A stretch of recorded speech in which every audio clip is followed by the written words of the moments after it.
Hare Krishna, and welcome to this week's Sunday Feast virtual on behalf of Sri Sri Kishore Kishori and Srila Prabhupada.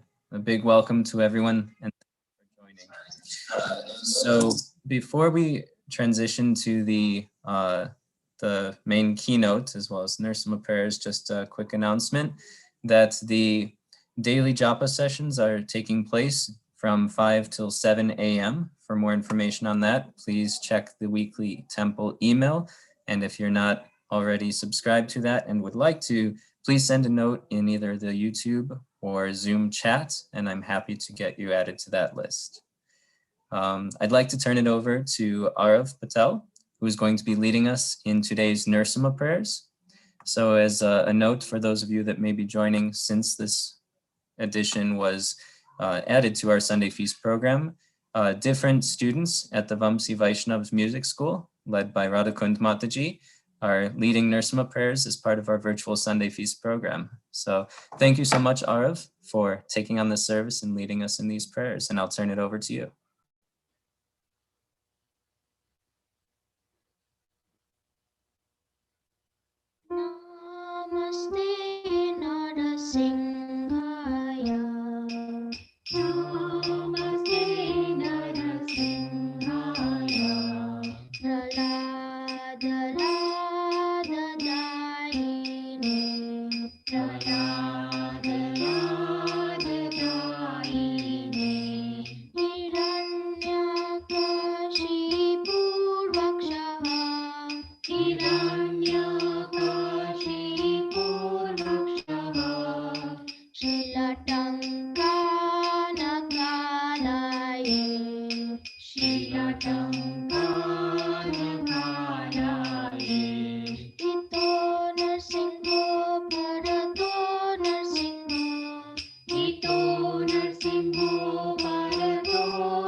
Thank you so much.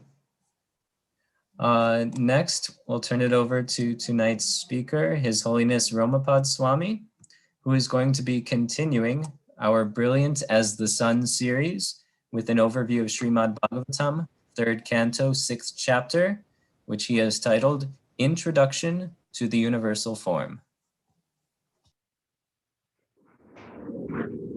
And if I chant Jaya Radha Madhava, is that going to work? Of course. Okay. Jaya Radha Madhava Jai Hari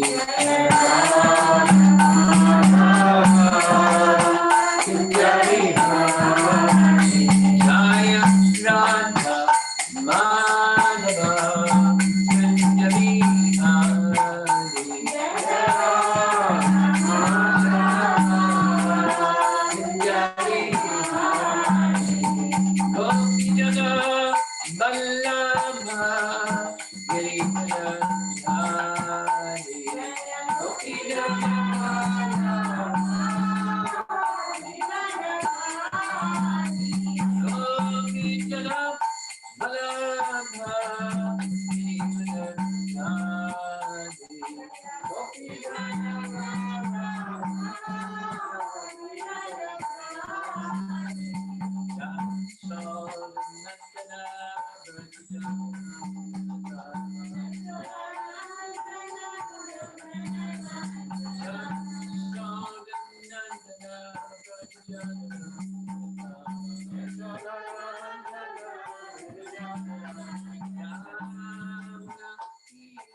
for this evening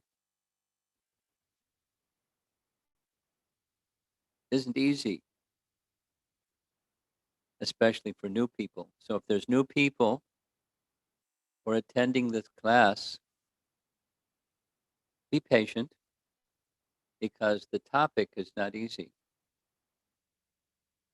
And at the same time, it's important The topic of the universal form is the topic for this chapter. And the universal form makes its way into the Srimad Bhagavatam in a number of places, as it does in Bhagavad Gita in chapter 11. The Krishna reveals to Arjuna the universal form.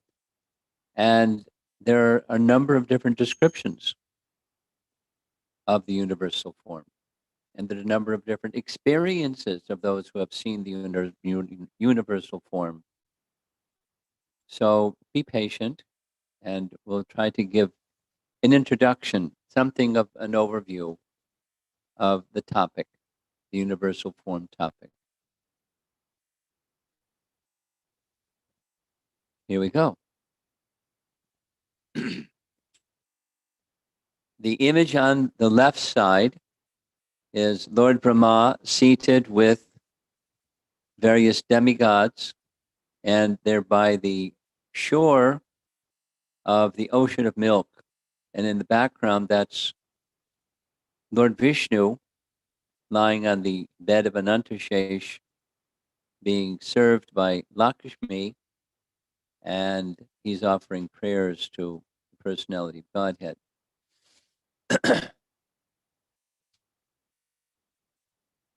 This chapter, Canto 3, Chapter 6, requires some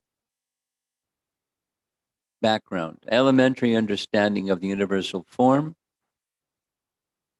and Sankhya. Sankhya is the elements of matter and the elements of spirit and the analysis of the two. So as I said, this isn't going to be easy, but here we go. According to Vedic sources, there are three primary accounts of the universal form given in our scriptures. The first is those that are directly perceived, just like Arjuna perceived the universal form, or Mother Yasoda, when she looked in the mouth of Krishna, she saw the form of the universe within Krishna's mouth or within his belly. And the second is not directly experienced or perceived, but it's heard. And there are several of those mentioned already, found in Srimad Bhagavatam. That's what this image is. It's Shukadeva Goswami speaking Srimad Bhagavatam to Maharaj Parikshit and to the sages who are in the assembly there. And then there's a third that you saw in the initial slide, the imagined universal form. And there are different ideas of what the imagined universal form is. So we're going to be focusing on the second category. The Srimad Bhagavatam is a authoritative description through sound depiction, and not just universal form, but Vedic cosmology. Vedic cosmology is found in Canto 5, and for your entertainment, with the microphone by this little speaker here,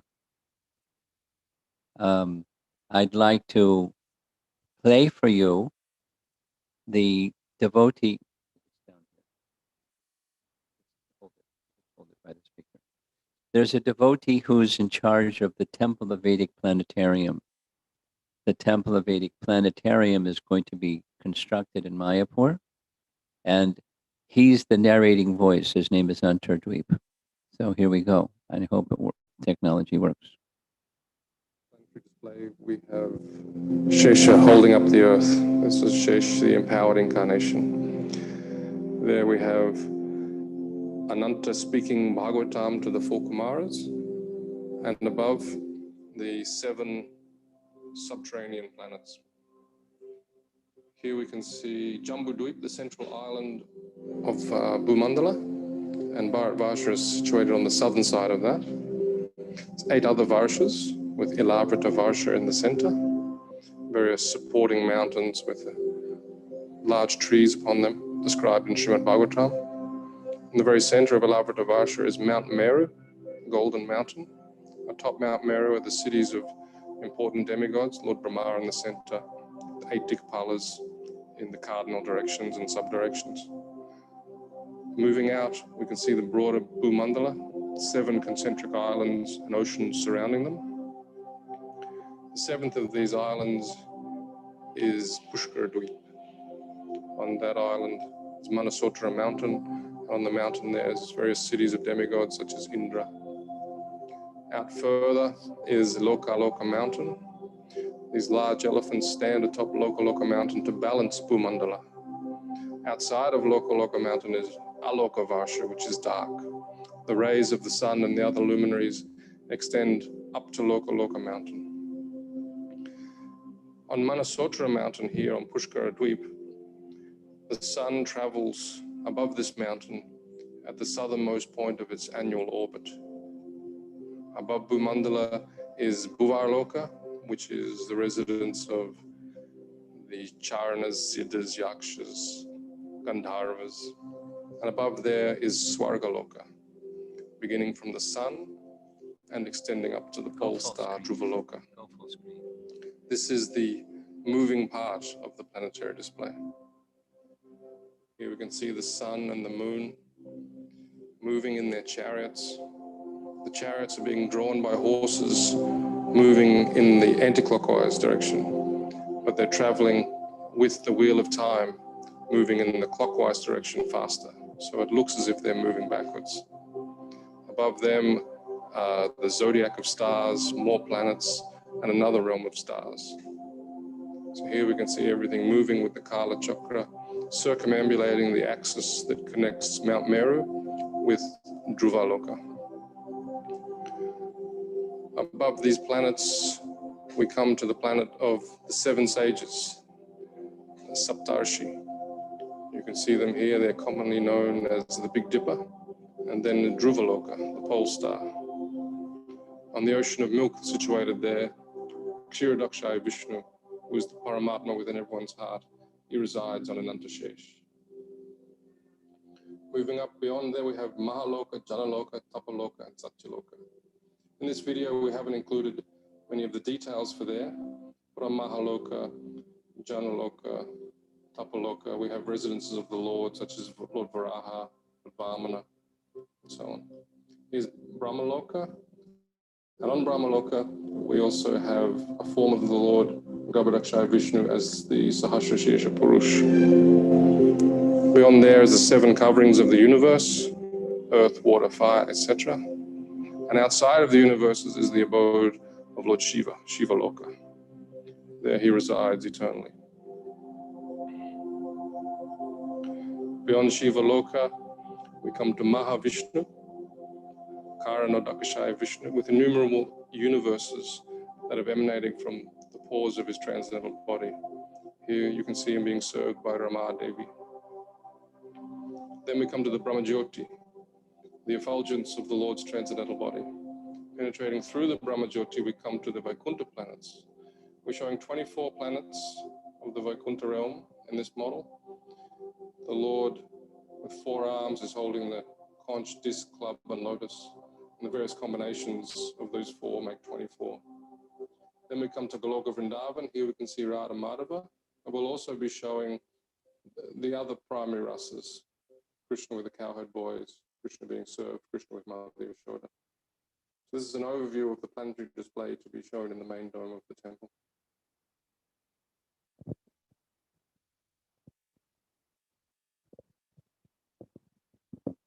Fascinating, huh?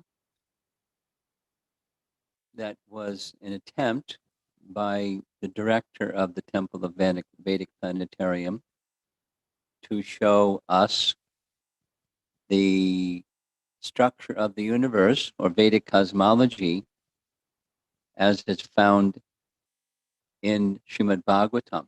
Here's a 2-dimensional depiction. There's one universe. We saw one universe, the inside, and then beyond the universe is the coverings of the universe and so forth. You look closely, And you'll see the 7 lower planetary systems. You'll see the Earth globe. That's part of Bhumandala. And then above Bhumandala, as mentioned, Bhuvarloka, Svargaloka, and so forth. Brahmaloka is at the very top. And there's many things in between. So all of that is depicted in the 5th canto Srimad Bhagavatam. And now we're going to take a look at the fact that Vedic cosmology is the universal form. You ready? The universal form is Vedic cosmology. Vedic cosmology is the universal form. Here's the very first chapter of Canto 5, describing the universal form, reads this way. When the mind is fixed upon the Supreme Personality of Godhead in its external feature, made of the material modes of nature, the gross universal form, the mind is brought to the platform of pure goodness. In that transcendental position, one can understand the Supreme Personality of Godhead, Vasudeva, who in his subtler form is self-effulgent and beyond the modes of nature. Oh, my Lord, subtler means subtler than the gross, subtler than the universal form is the Vasudeva form, the spiritual form. Oh, my Lord, please describe vividly how that form, that spiritual form, which covers the entire universe, is perceived. Excuse me, that form is the gross Virat Rupa. That's how the Vedic cosmology begins, stating it is the universal form. And at the very end of this whole section comes chapter 26, 11 chapters later. The end of the chapter reads, Shukadeva Goswami speaking, "My dear king, I have now described for you this planet Earth, other planetary systems, and their lands, or varshas, rivers and mountains. I have also described the sky, the oceans, the lower planetary systems, the directions, the hellish planetary systems, and the stars. These constitute the Virata Rupa, the gigantic material form of the Lord. That's the universal form. And we're speaking about this because that's what Canto 3, Chapter 6 is about. This is just a more elaborate description of what we're going to be discussing this evening. So this Virat Rupa, gigantic form, on which all living entities repose. In case you didn't know, we're reposed, or we're resting upon that universal form. Thank you. Yes, go full screen. Can you go full screen? Because thus I have explained the wonderful expanse of the eternal body of the Lord, universal form. So from beginning to end, Canto 5, Vedic cosmology is universal form, universal form, universal form, universal form. And we're discussing the universal form. Now, question. Why is the universal form given such prominence in Srimad Bhagavatam? I mean, Krishna's pastime, fantastic. Universal form, give me a break. It's too complicated. Let's go to pastimes, please. So here's the response to that question. By remembering the Lord through his universal form, it assists us to get the proper perspective on his spiritual form. Here is Prabhupada's writing. The materially absorbed mind in case you happen to have a materially absorbed mind, of the conditioned soul does not allow one to transcend the limit of the bodily conception. Contemplation of the universal form gives one opportunities to think of the Supreme Lord. In order to facilitate thoughts of transcendence, one may fix their mind on the external feature of the Lord. Note, there's a meditator with his back to us, or her back to us, and they're meditating on there's that universal form right in the middle to approach transcendence. By doing so, the potencies of the Lord are understood to be manifestations of transcendence, and with this realization, one advances to the next step. And gradually, the stage of full realization becomes attainable. Now, that's Prabhupada's explanation from Canto 2, Chapter 1, that gets its prominence in the whole chapter, universal form. Now let's go to the end of Canto 5, Chapter 26. Here's Shukadeva Goswami. In the beginning, second and third cantos, Bhagavatam, I have already described how one can progress on the path of liberation. In the Puranas, the vast universal existence, which is like an egg divided into 14 parts, is described. This vast form is considered the external body of the Lord, created by his energy and qualities. It is generally called the Virat Rupa.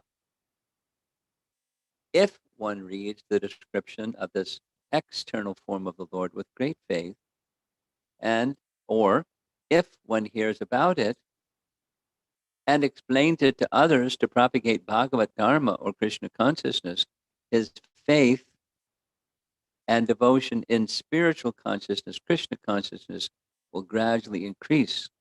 Note, this is Shukadeva Goswami. Although developing this consciousness is very difficult, by this process one can purify himself and gradually come to an awareness of the supreme absolute truth. That's text 38. And now comes text 39. Again, Shukadeva Goswami speaking. One who is interested in liberation, who accepts the path of liberation and is not attracted, to the path of conditional life is called yati, or a devotee. Such a person should first control his mind by thinking of the Virat Rupa, the gigantic universal form of the Lord, and then gradually think of the spiritual form of Krishna, Satchitananda Vigraha, after hearing of both forms. Thus one's mind is fixed in samadhi. By devotional service, one can then realize the spiritual form of the Lord, which is the destination of devotees. Thus his life becomes successful. So all of that's in response to why is this given such prominence in the Bhagavatam. It helps us get to the Satchit Ananda, spiritual form of Krishna meditation. It helps. Supposing your mind gets boggled with all of this universal form stuff, because we're going to launch into it very shortly, just continue to hear it with faith that it's Krishna's form, although temporary, and it will help you get a distinction between his spiritual and his universal form. Now, we're ready for Canto 3, Chapter 6. Within this Virat description or narration of Chapter 6, there's 3 sections. The first section is the awakening of the Hiranmaya, or the universal form. We'll hear about it. This is just a preview of where we're going next. Then there's description of this universal form as manifestations of the three modes, and thus upper, middle, lower planetary systems. The Virat displays those. And then finally, the Varnas, the head, arms, belly, and legs of the universal form. It's all described in this chapter. So now what we're going to do is go back a little bit to chapter 5 and see how does 5 bridge into chapter 6. Because I wasn't with you last week, but some of you were present for last week's description of chapter 5. And chapter 5 ends with the Devatas offering prayers to Vishnu to enable them to perform their universal function prior to the universe or the universal form being manifest. So I hope a little light just went on, because I'm going to turn the switch again. Who are these demigods in chapter 5? Because the universe hasn't manifest yet. So there's no demigods to be ruling over within the universe. Who are those personalities? I was hoping you would ask that question. So here's the answer. And we're going to go to 3.5.38 purport. The presiding deities of elements, such as Mahat Tattva, are called portions of Vishnu, since they function for Maya Shakti. They are the forms of time or transformation, the forms of Maya, or emotions such as deliberation, joy, or sorrow, and the form of consciousness, Angsha Lingana. Because of not having relationship with each other, nanatvat, the elements are unable to create the universe. They began praising the Lord. This is not from BBT. This is Vishwanath Chakravarti Thakur's commentary, by the way. If you go to that place in your Srimad Bhagavatam, you won't find what I'm just reading. By the inconceivable will of the Lord, they suddenly possessed all senses and bodies. So they didn't even yet possess bodies, because there's no universe. So who are these presiding deities of the elements? The elements are there, but they're not structured yet. There's no universe, and there's no forms of demigods to organize those elements into a universe. So who are those devas?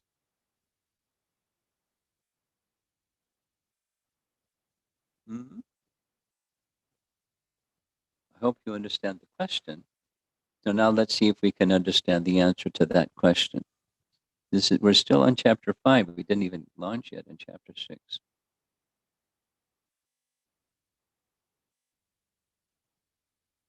Some of you may have been attending the prayers of Brahma, Canto 10, chapter 14. Brahma is offering prayers to Krishna after that whole incident of stealing the calves and cowherd boys and putting them in a cave.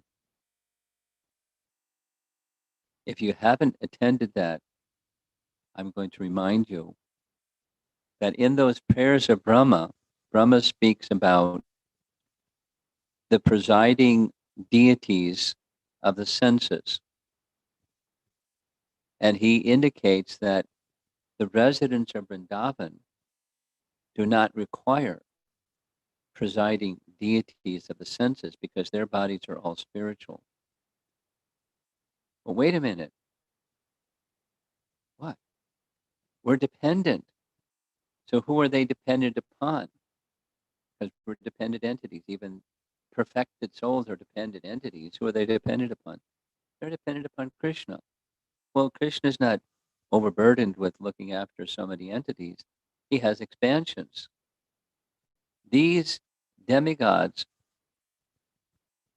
spoken of in chapter 5 are expansions of the presiding deities, demigods, in the spiritual world.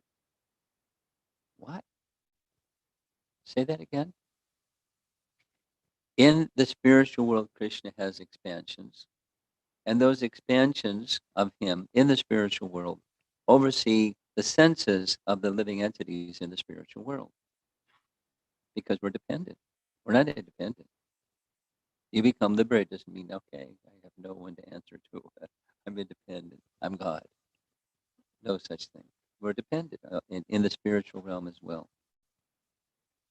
Here's, for your listening pleasure, this is Jiva Goswami's commentary on 10.14.33. You'll find 10.14.33 in your Bhagavatam, because most of you have Bhagavatam in your home, right? And if you don't, you should get a Bhagavatam set in your home. Here's 10.14.33, 10.14.33 commentary. The eternal devatas, right? Eternal devatas. They're in Krishna Loka or they're in the spiritual realm. Eternal devatas situated around the Lord in the spiritual sky. Those deities of the spiritual world are empowered by the Lord. The Padma Purana says, quote, the heavenly beings, those are the ones we know, presiding deities of the universe. The heavenly beings such as Sajas, Maruts, Vishwadevas, and their abodes are all eternal in the spiritual world. In the material world, these same devatas are not eternal.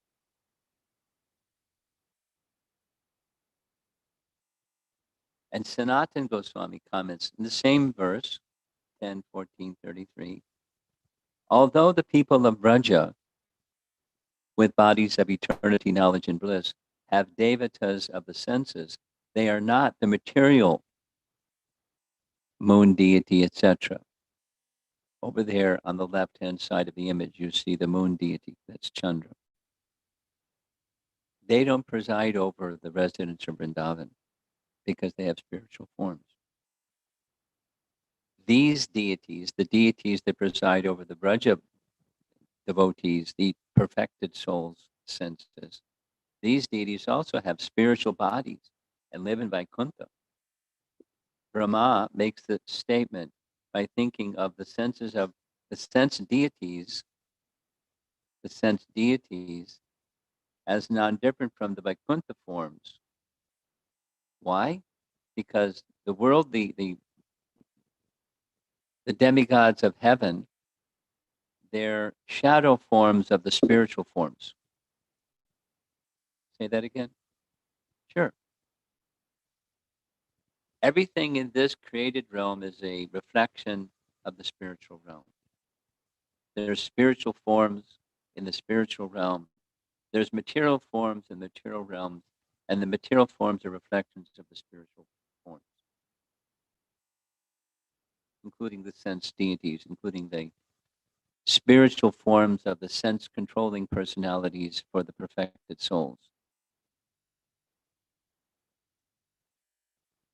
The ones in the material world are not those. They're shadow forms.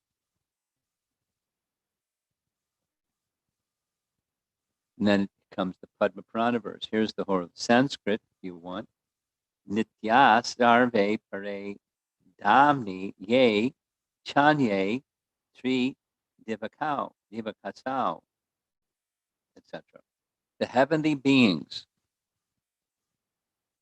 such as Sajas, Maruts, Vishwadevas, and their abodes are all eternal in the spiritual world.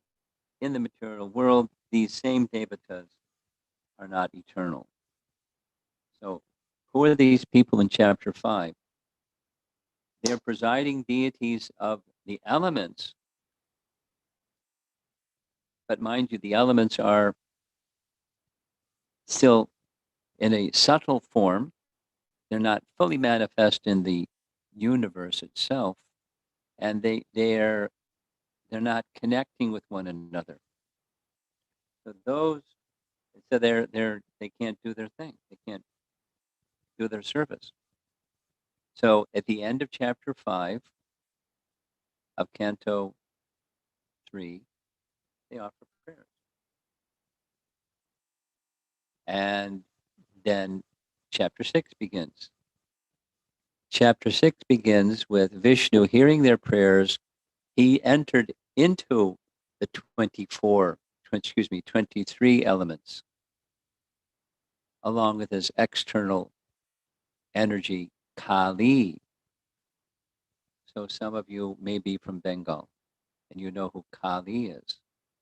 So in the commentary, your BBT explanation, Prabhupada's commentary, he explains this external energy comes with the Supreme Lord and enters into the elements and enlivens the elements to the point where they can actually function together. The unifying function together factor is Vishnu, and he acts through his energies, specifically by name. Kali is mentioned.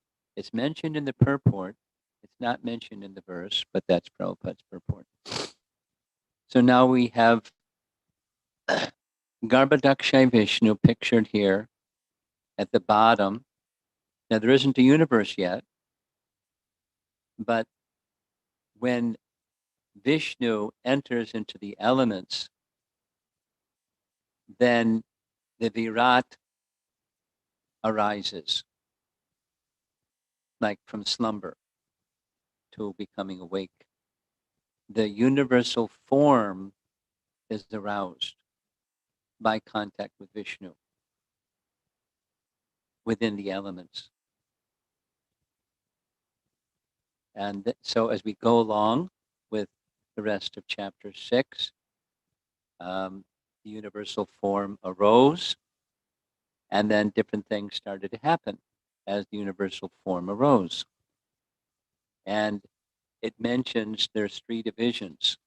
The one, that's the Atma, or Atma is plural. The 10, that's knowledge acquiring senses, working senses. And the 3, here's the 3, that's consciousness. Here we go. What the 3 represents, this is straight from purport. Consciousness is divided into 3 modes of self-identification according to the proportion of purity, and the lower is at the bottom and the higher is at the end. The lower is at the beginning. Adhyatmika, self-identification with body and mind. Adibhautika, self-identification with the material products. And Adidaivika, or self-identification as a servant of the Lord. Those are the 3. So the universal form manifests in the 1, the 10, and the 3.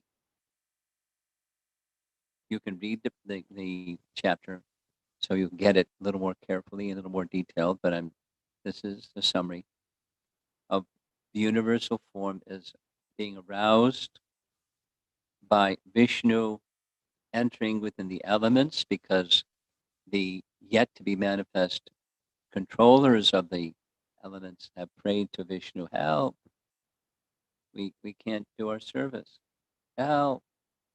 So he enters. And then the universal form starts to manifest in these ways.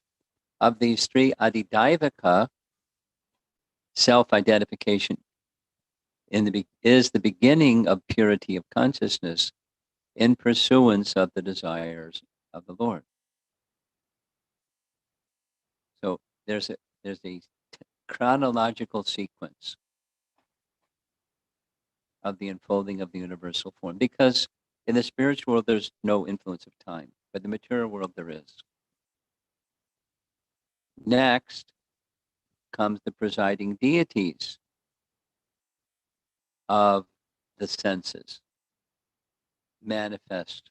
So there was the subtle deities that were offering prayers, and now the physical forms of those deities are going to manifest in the universal form. And so here they are. Agni presides over the organ of speech. Nice graphics. Varuna presides over the sense of taste. The Ashvinis preside over the smell sensation. This is described right in this chapter 6.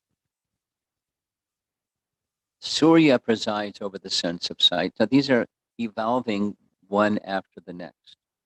So the senses can do what they're supposed to do, but they need presiding deities, and the presiding deities need the integrating factor of Vishnu, who they serve. Anila or Vayu presides over the sense of touch. The Dig Devatas, or the Dig Devatas, they preside over the auditory sense. If you remember in that video that we saw going up that Mount Sumeru, or Mount Meru, the golden mountain in the middle, at the very top, this kind of plateau, flat space, and Brahma's abode is in the center, and there's 8 other abodes. Those are the abodes of the Dig Devatas. As he said, the 4 cardinal directions and subdirections. So north, south, east, west, then the sub-directions. Northeast, southeast, sub-directions. That makes 8. Those are the Dig Devatas. They have a place in the universal form. They're on top of Mount Meru. And they're in charge of, they preside over the auditory sense. Now, there's 2 terminologies. Dig, what does dig mean? Yeah, direction. And so there's controllers of the directions, and there's protectors of the directions. And there's the list, and I don't expect you to remember the list. But this is taken from the scriptures. There's many things to say, but I'm going to move along. And then, because now we're still going through chapter 6, Indra is the deity presiding over the hands.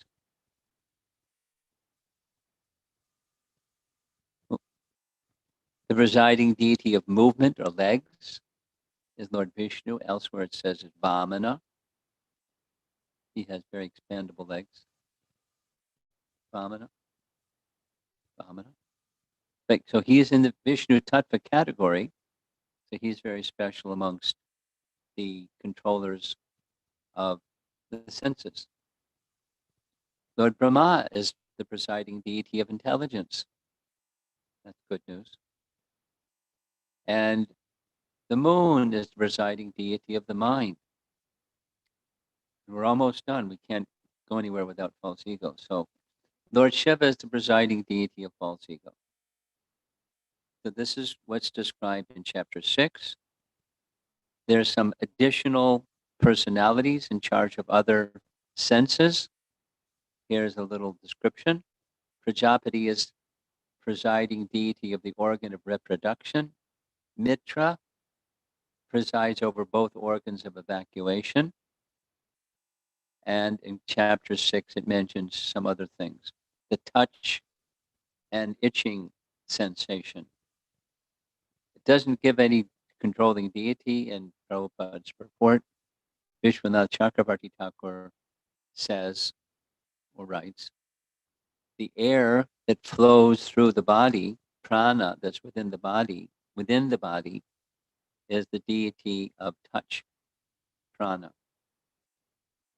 And the controlling deity of the hairs is Oshadya, that causes itching sensation, perception. So that's the controlling deities become manifest. That's described in chapter 6. Now we have 2 more features in chapter 6. What are they? The three modes are manifest through it in the form of the three planetary systems. That's just, you can see it depicted in the image here. And then finally, the four varnas. You know, we're all familiar with the four varnas. The head, arms, so the universal form, head, arms, torso, leg. The universal form manifests the four varnas. The universal form manifests the three planetary systems. The universal form manifests the controlling deities of the senses and the elements that they're perceiving. All of this manifests from the Virat. And I hope you're happy because we're almost done. One of the concluding portions of this chapter 6, almost, and this is now spoken by, who's speaking chapter Canto 3? Who knows? Who's speaking Canto 3? Maitreya. Maitreya? Okay. Maitreya is speaking. Maitreya is speaking. And he's speaking to Vidura. And Maitreya says, basically, I'm doing the best I can because this is really unlimited. The original poet Brahma, after mature meditation for 1,000 celestial years, could know only that the glories of the Supreme Soul are inconceivable.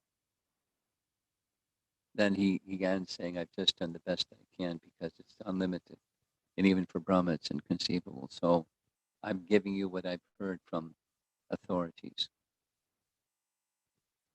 Now, Canto 3, Chapter 6 has many of the very same sets of sequences as Chapter 26. What's Chapter 26? It's Kapila Dev's teachings on Sankhya philosophy. Remember at the very beginning I said we need to know something. What's Sankhya philosophy? Who knows what Sankhya philosophy is? You know what Sankhya philosophy is? No idea. Sankhya, it's in Bhagavad Gita. Sankhya is in Bhagavad Gita. Look, you have Bhagavad Gita somewhere in your house. So you can, in chapter 2, text 39, 2.39, Krishna says, thus far I have described Sankhya, now I'm going to describe Buddha Yoga. So it's Sankhya. It's here's matter, here's spirit, and we belong to categories of spirit. That's Sankhya. Sankhya literally means to count. And so later we find in chapter 7, there's 8 separated material energies, right? 8. Let's count them. Earth, water, fire, air, ether. That's 5. Mind, intelligence, false ego. That's 3. 3 plus 5 is 8. So that's the categories of matter. And over here, there's categories of spirit. We belong to the category of spirit. That's Sankhya.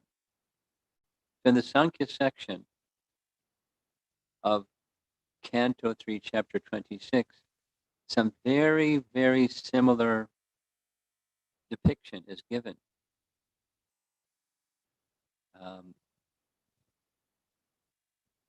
Including further detail about the role of the demigods in this unfolding of the universe, and specifically the demigods' dependence on Paramatma to perform their specific function. So guess what? They also offer prayers, help, and Paramatma enters, and then they can do their thing.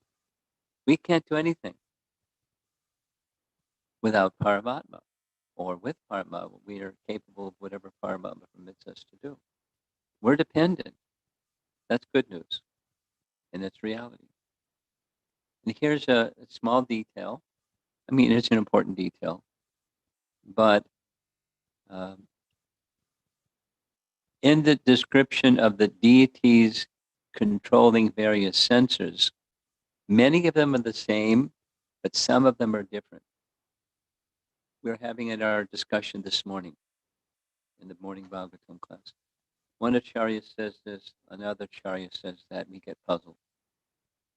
Well, here's one person, Srimad Bhagavatam speaker, Shukadeva Goswami, saying, here's the controlling deities of the senses, and over there is the same canto, different, slightly different list of controllers of the senses. What?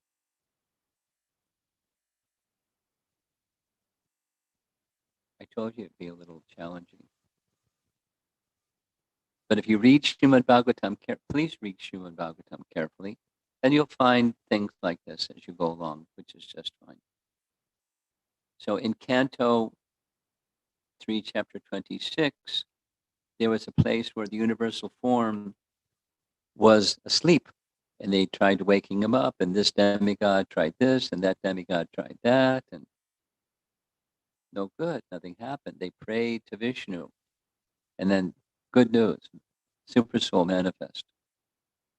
It describes there, chapter 26, Super Soul sometimes is called Antaryami, or the soul within, or Vasudeva, who manifests in pure consciousness, or Kshetragya, the knower of the field, and so forth. Known by different names, Super Soul enters, and the Virat becomes aroused. Here's the verse. When the inner controller, the deity presiding over consciousness, along with the chitta, entered the heart of the universal form with reason, at that very moment, the cosmic being, the Virat Rupa, arose from the causal waters. Yay! And as you can see, it's the very end of chapter 26, which is the same thing that happened at the very end of chapter 6. They're slightly different in some further details in 26, but the same principle. And I was given a challenge. Can you give a class on Canto 3, Chapter 6?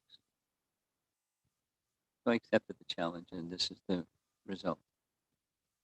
So if you're a little perplexed, don't worry. You can go back and read it a half a dozen times and get some sense of how this works. But it's the universal form.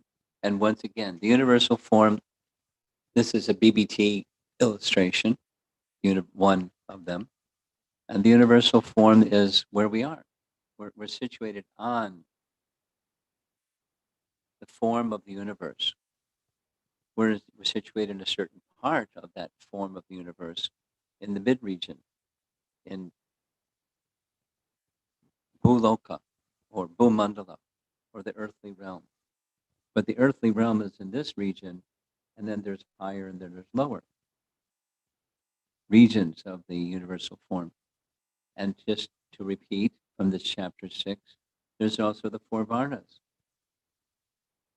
head, arms, torso, legs of the universal form. And we're somewhere in that configuration. And the upper, middle, lower planetary systems. And there's demigods that are controllers of this universe that we're within, and we're influenced by them. We're controlled by them.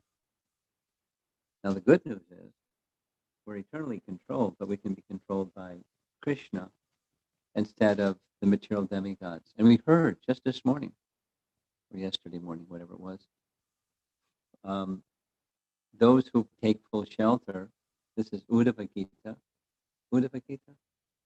Uddhava Gita. You know Uddhava Gita, right? You know who? Uddhava? Uddhava, Krishna's dear friend. Uddhava. Uddhava. Okay. Uddhava. Uddhava. Krishna tells Uddhava that when you become Krishna conscious, you become fixed upon me and detached, then the demigods, they don't cause any obstacles for you.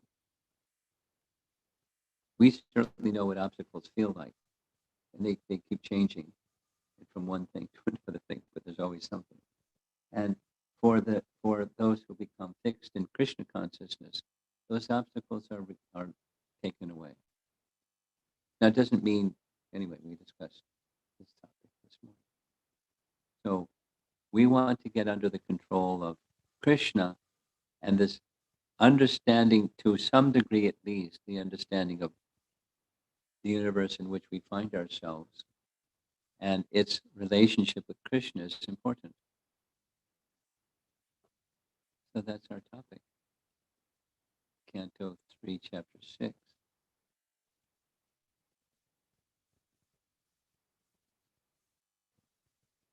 A little complicated, right? Yeah, I think so. Me too. But I tried to just present what the chapter says. That was the assignment. Okay, so you have something? Maharaj, we normally hear of Adhyatmika, Adibhautika, and Adidaivika as the three miseries. And in this chapter, they're presented. The term is the same, but the application of the term is different. So for those of you that are listening and not familiar with what the question is, we're very accustomed to hearing Srila Prabhupada describe the kleshas or sufferings of the body and the mind, sufferings caused by other living entities, sufferings caused by natural disturbances. You know, like how cold it is in Chicago right now, or hurricane or something, flood, something, tornado, something. Natural disturbances. That's what. So that's adibhautika. Oh, excuse me, adidaivika.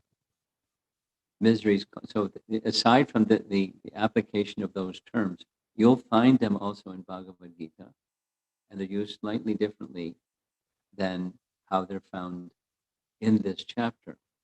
It's in this chapter. It's spoken of in terms of consciousness. There are forces that influence lower, in between, and higher consciousness.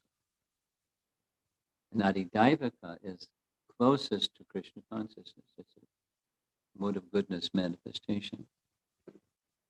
You want me to go back to that slide? So is there any relation between the concept of these miseries and the perception of these as modes of self-identification? Yeah, it has to do with the adjective. The application of the adjective is one, in one case it's this, the application of the adjective in another case is that. Of the body, that's one. And then more subtle, the mind. And then the devas. So the adjective applies differently according to the situation, the application of the situation. Sanskrit's like that.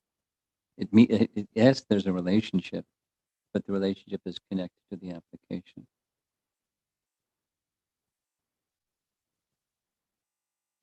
I probably got everybody baffled, so there's probably no questions at all. Anything online? Really? Okay. Oh boy. Okay.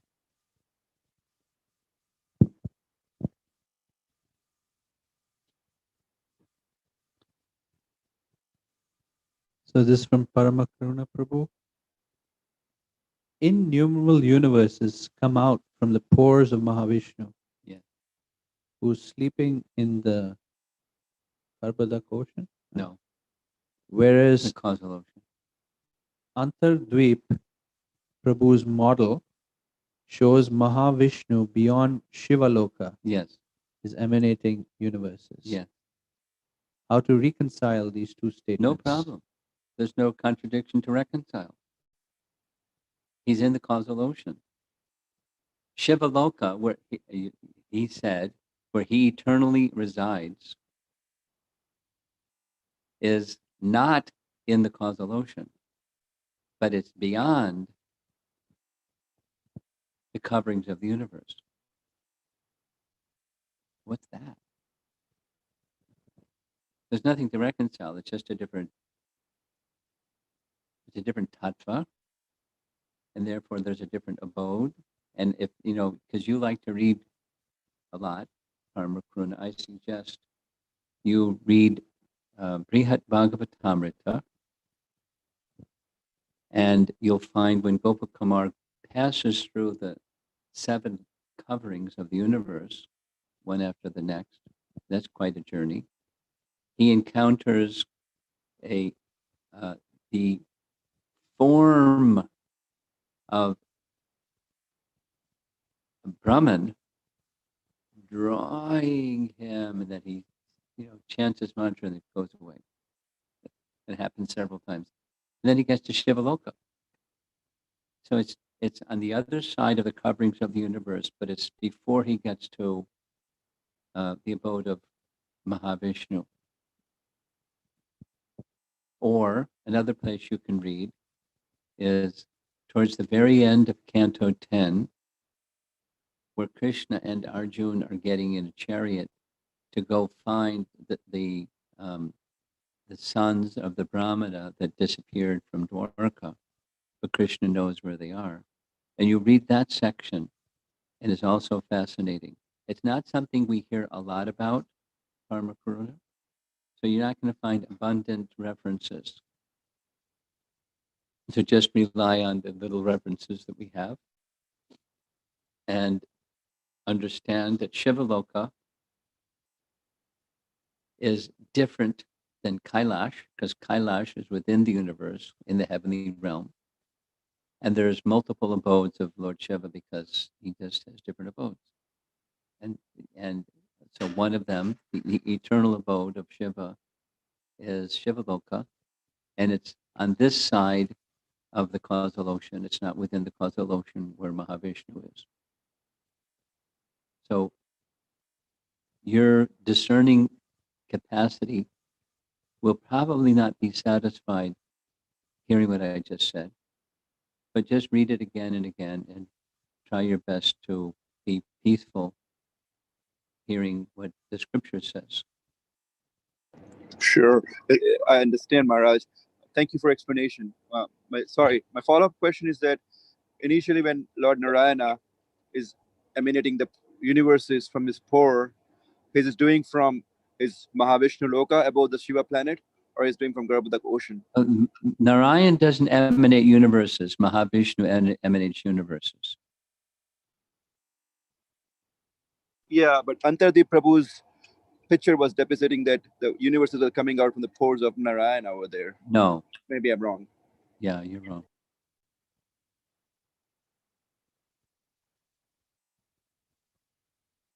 Okay. Anything else? Yes. Guru Maharaj, in the beginning, you were sharing why we study the universal form. Why Srimad Bhagavatam gives such prominence to? And there was a description that, first we think of the universal form and then think of Krishna. Helps us get to Satchidananda meditation. Yes. It's detachment from matter, essentially. And is that true of the process that Prabhupada has given us? I mean, it seems those words are taken directly from Prabhupada's purports. Now, Prabhupada didn't give enormous emphasis, but I was not saying what should you do. I was saying, why is the Srimad Bhagavatam given such prominence? Now, introducing Krishna Bhakti to the world, Prabhupada didn't give significant emphasis to that, nor do we. So, okay, then why is it there? Here's why it's there. something? Go ahead. There are a couple more from Parma Karuna Prabhu, but I'm going to ask some of some others as well. This is from Amara Mataji. Like most intelligent and most qualified personality is chosen for becoming Lord Brahma. Are there any qualifications for other demigods to be given different responsibilities for controlling the different senses? Well, the answer is obvious. Specifically, what qualification, if you wanted to become this deva or that deva, what school do you have to go to? What qualifications do you have to meet to get that post? I've never come across anything like that, but they're highly devoted, highly theistic in conduct, and they have some tendency to want to be controllers. But specifically, I've never come across anything that says there may be something. There may be something, but I don't know.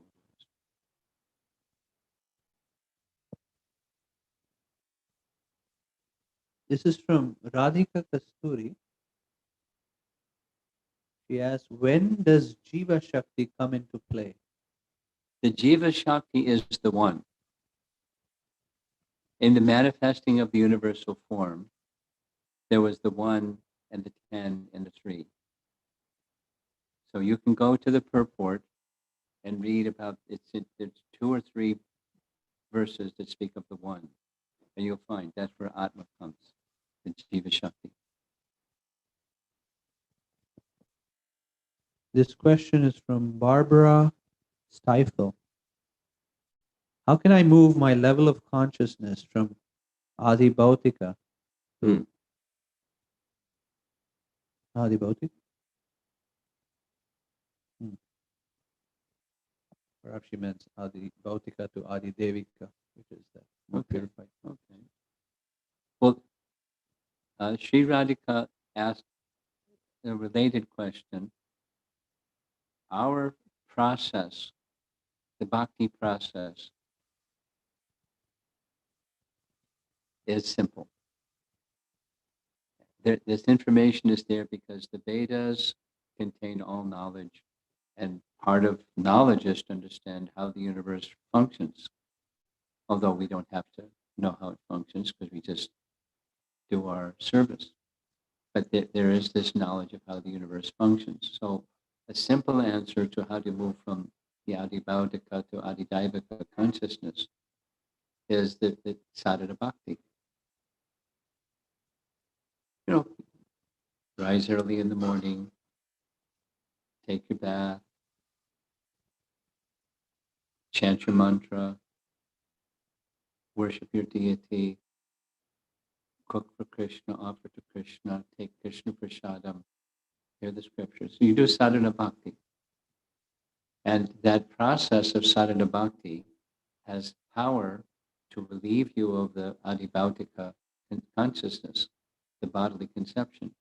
Read Bhagavad Gita carefully, try to live by it, and follow sadhana bhakti nicely, and you'll get elevated. That's how. And keep good association.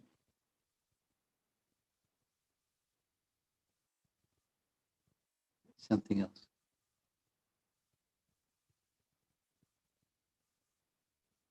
So these she actually sent a correction. How can I move my level of consciousness from Adhyatmika to Adi Bhautika? Okay, same.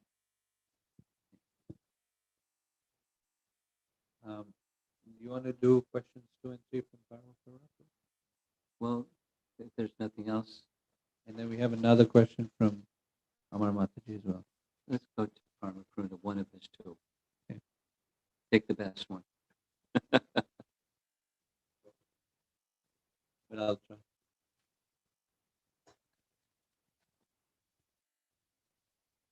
Great soul, great soul. Srimad Bhagavatam 3.8.15, Vishwanath Chakravarti Thakur says, Brahma previously merged with Narayana in sleep.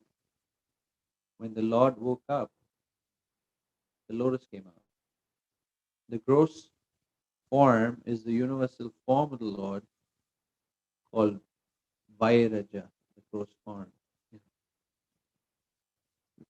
Vishwanath Chakravarti Thakur states it's a gross form of Brahma. There is a subtle form of the Lord called Hiranyagarbha. Again, Vishwanath Chakravarti Thakur is stating Hiranyagarbha is a form of Brahma. Okay, I'm going to interrupt. Parma Karuna, this is the Sunday program, and you're at 301 or 401 scripture study. So I think you can send that question to me if you like, and privately I can respond as best I can. But I don't think that's so good for a Sunday program. Thank you for your patience.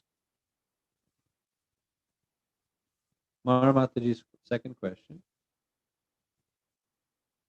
I'm contemplating how this knowledge about universal form leads to transcendental understanding of the Lord.